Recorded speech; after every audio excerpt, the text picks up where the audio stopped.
السلام علیکم۔ کہانی ہے میری جان ام ہانی کی ہے۔ کہانی کو ہم شروع کرتے ہیں۔ آج ہے پہلی قسط۔ گلاس وال سے باہر دیکھتی شرمینا کو تیز برستی بارش سے خوف سا محسوس ہو رہا تھا۔ شیشوں سے بارش کے ننھے قطرے ٹکرا کر بہنے لگے تھے، کسی کی آنکھ سے بہتے ہوئے آنسوؤں کی طرح۔ دیکھتے ہی دیکھتے وہ ننھے قطرے تیز دھار بارش میں تبدیل ہو گئے تھے۔ بڑی زوردار بارش نے جل تھل سی مچا دی تھی۔ سیٹیاں بجاتی ہوئی ہوا اب چنگھاڑنے لگی تھی۔ خوف کی ایک لہر شرمینا کے وجود سے کسی بجلی کی طرح گزری تھی۔ بارش سے اسے ہمیشہ ہی خوف آتا تھا۔ لان میں لگے درخت تیز ہوا سے زور سے دائیں بائیں جھک رہے تھے۔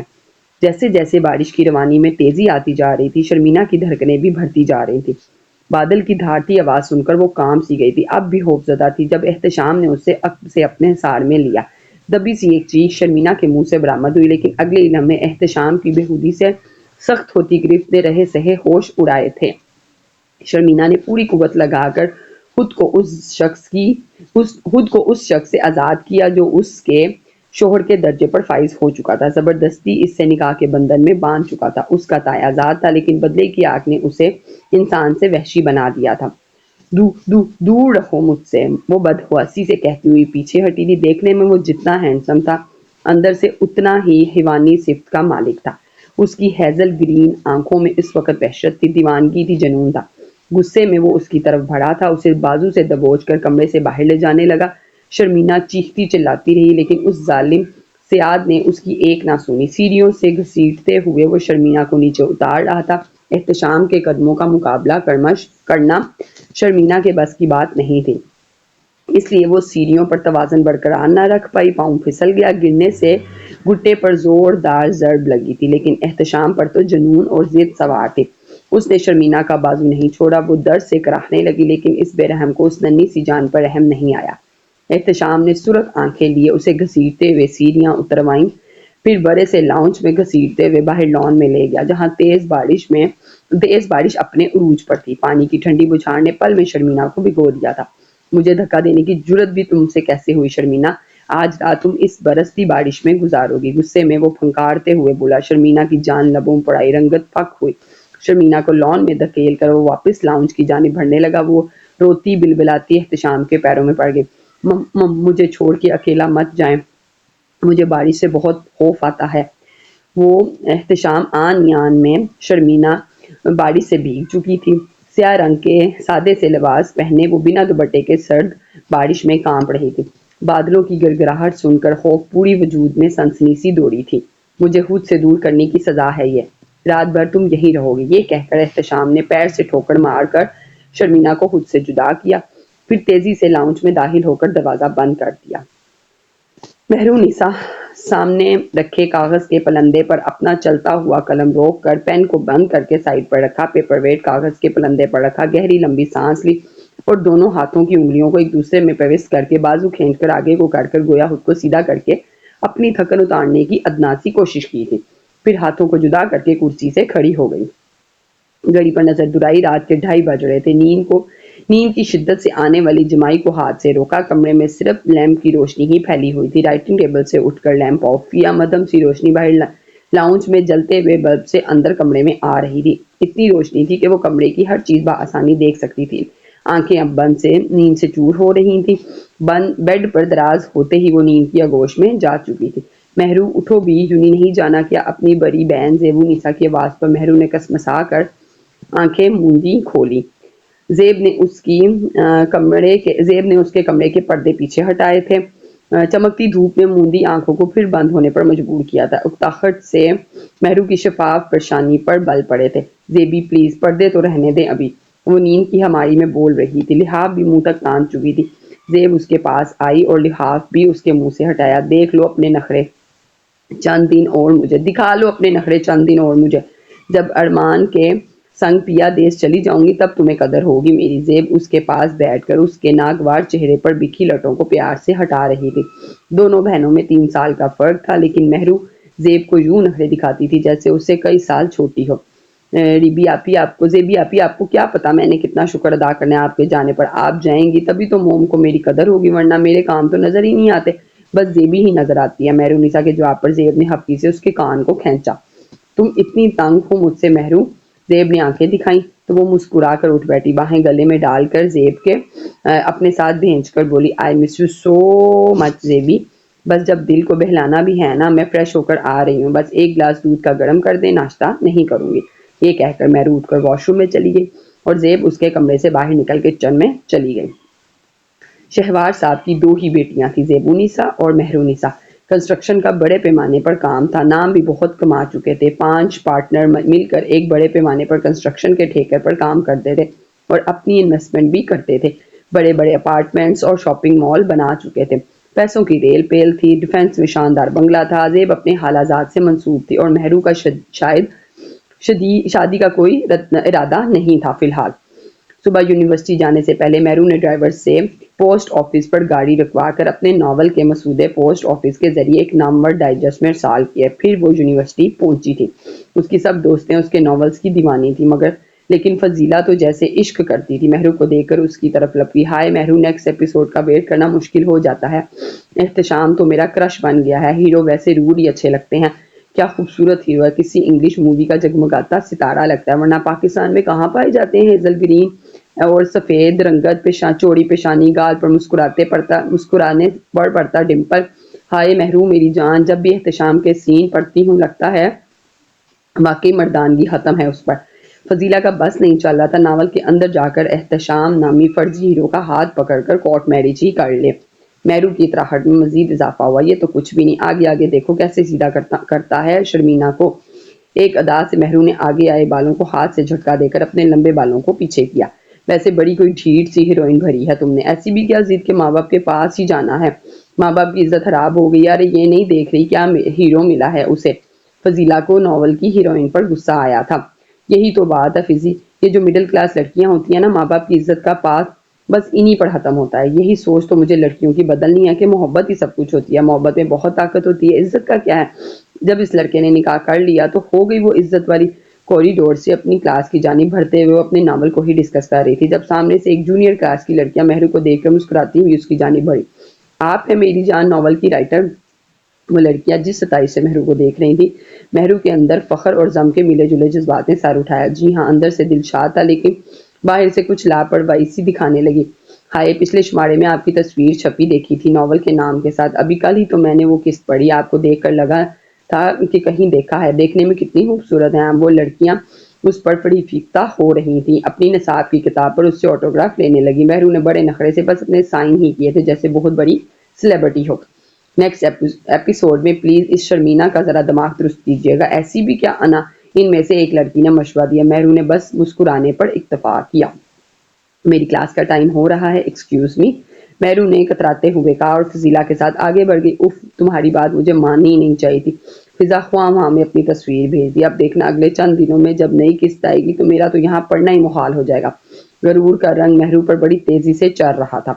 شرمینا رو رہی تھی، ایپیسوڈ کے ختم ہوتے ہی اس کی ہچکی سی بن گئی تھی۔ کیسا ظالم شخص ہے یہ احتشام بھی، کیسے شرمینا کو بارش میں باہر نکال دیا تھا، اسے بارش سے ڈر لگتا تھا جیسے مجھے لگتا ہے۔ رات کے اندھیرے میں وہ اکیلی کیسے باہر لان میں برستی بارش میں رات گزار سکتی ہے، کیسے خوف سے وہ کانپ رہی تھی۔ اف اف، اللہ جی رحم کریں شرمینا پر۔ میں بھی شرمینا ہوں، اسی کی ہم نام، جب اس پر ظلم ہوتا ہے تو مجھے لگتا ہے کہ میں اس کی جگہ کھڑی ہوں۔ وہ روتی ہے تو میرے بھی آنسو نکل آتے ہیں۔ یہ مرد کیوں ذرا سی بات کو نا کا مسئلہ بنا کر عورت پر ظلم کے پہاڑ توڑتے ہیں۔ ہاتھ میں پکڑے رسالے کو اس نے بند کر ایک طرف رکھا۔ شرمینا 12ویں جماعت کی طالبہ تھی، اکلوتی ہونے کے ناطے زیادہ تر تنہائی کا شکار رہتی تھی، اس لیے کالج کے دوستوں نے مشورے پر ڈائجسٹ پڑھنے لگی۔ نرم دل تھی، احساس سے بھرپور دل سینے میں رکھتی تھی، جب بھی کوئی کہانی پڑھتی تھی تو ارد گرد سے بے خبر سی ہو جاتی تھی۔ اسی لیے کالج کی دوستوں کے مشورے پر ڈائجسٹ پڑھنے لگی۔ نرم دل تھی، احساس سے بھرپور دل سینے میں رکھتی تھی، جب بھی کوئی کہانی پڑھتی تو ارد گرد سے بے خبر سی ہو جاتی تھی، اسی کہانی میں کھو کر انہی کرداروں کو خود میں محسوس کرتی تھی۔ شرمینا، رفت بیگم نے اس کے کمرے پر دستک دی، وہ دروازہ کھول کر اندر داخل ہوئی، اکلوتی بیٹی کی آنکھوں میں آنسو دیکھ کر پریشان ہوئی تھی۔ شرمینا، چندہ رو کیوں رہی ہو؟ آنکھیں کیسے رو رو کر سرخ ہو گئی ہیں؟ رفت بیگم اس کے پاس آ کر بیٹھ گئی، فکر مندی سے پوچھنے لگی۔ کچھ نہیں امی، رو تو نہیں رہی، بس سو کر اٹھی تھی اس لیے آنکھیں مسلنے سے سرخ ہو گئی ہیں۔ شرمینا کی زبان جھوٹ پر لڑکھڑائی تھی، جھوٹ سے چگلی کھاتی آنکھیں جھکی تھی۔ اچھا چلو باہر آؤ، دیکھو موسم کیسا ابرآلود ہو رہا ہے، ابھی دیکھنا کچھ ہی دیر میں بارش شروع ہو جائے گی۔ رفت بیگم موسم کے بدلتے تیور دیکھ کر آنکھیں